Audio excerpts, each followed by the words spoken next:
धर्माबादचे railway स्थानक आता कात टाकून नवीन रूप धारण करत असून आज घडीला होत असलेल्या रेल्वे पोलीस फोर्स या नवीन आउटपोस्टच्या भव्य वास्तूमुळं रेल्वे प्रवाशासह शहरवासियांची सुद्धा सुरक्षा वाढण्यास मदत होणार असल्याचं प्रतिपादन साऊथ सेंट्रल रेल्वे पोलीस दलाच्या आयजी तथा प्रधानमंत्री सुरक्षा आयुक्त दक्षिण मध्य रेल्वेच्या श्रीमती अरुमा सिंग ठाकूर यांनी धर्माबादमध्ये केलं. धर्माबादमध्ये रेल्वे पोलीस फोर्सचे आउटपोस्ट नवीन वास्तूच्या पायाभरणी समारंभाप्रसंगी त्या बोलत होत्या. यावेळी हैदराबाद रेल्वे डिव्हिजनचे DRM लोकेश बिश्नोई यांच्यासह रेल्वे पोलीस फोर्स हैदराबादचे DSC अरुण कुमार शुक्ला, PDV दुर्गाप्रसाद तथा BEN शंकर नामदेव यांची विशेष उपस्थिती होती.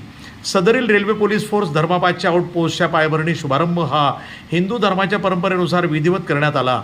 हे आउटपोस्ट रेल्वे स्टेशन किती दूर आहे आणि कशा स्वरूपात ही वास्तू आकार घेते याचा सुंदर नकाशा यावेळी कार्यक्रमाच्या ठिकाणी लावण्यात आला होता. रेल्वे पोलीस दलातर्फे धर्माबाद शहरामधील मान्यवरांनाही आमंत्रित करण्यात आलं होतं. यामध्ये भारतीय जनता पक्षाचे पूर्व विभागाचे तालुका अध्यक्ष ॲडव्होकेट चक्रेश पाटील, रवींद्र पोदगंटीवार, माजी नगरसेवक संजय पवार यांच्यासह व्हॉइस ऑफ मीडिया पत्रकार संघटनेचे तालुका अध्यक्ष संजय कदम, पत्रकार गजानन चंदापुरे, डिजिटल मीडिया संघटनाचे सचिव माधव हनुमंते, बाबुराव गोणारकर, नागनाथ माळगे, सिद्धेश्वर मठपती आणि बहुतांशी प्रसारमाध्यमांची यावेळी उपस्थिती होती. सदरील कार्यक्रम यशस्वी करण्यासाठी धर्माबाद रेल्वे पोलीस ठाण्याचे आउटपोस्टचे प्रमुख रामशीष कुमार आणि त्यांच्या सहकार्याने उत्तम परिश्रम घेतले.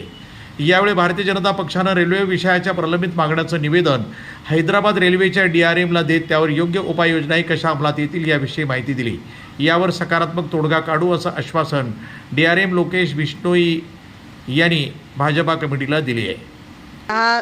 DRM साहब हैदराबाद श्री लोकेश बिश्नोई जी और मैं प्रधान मुख्य सुरक्षा आयुक्त दक्षिण मध्य रेलवे, हम लोग यहाँ आए हैं भूमि पूजन करने के लिए, क्योंकि यहाँ पे ये बनने वाला है हमारा RPF धर्माबाद का आउटपोस्ट और साथ में रेस्ट रूम लेडीज का भी है, उसमें 2 बेड का और 6 बेड का मेल का भी रेस्ट रूम बनेगा.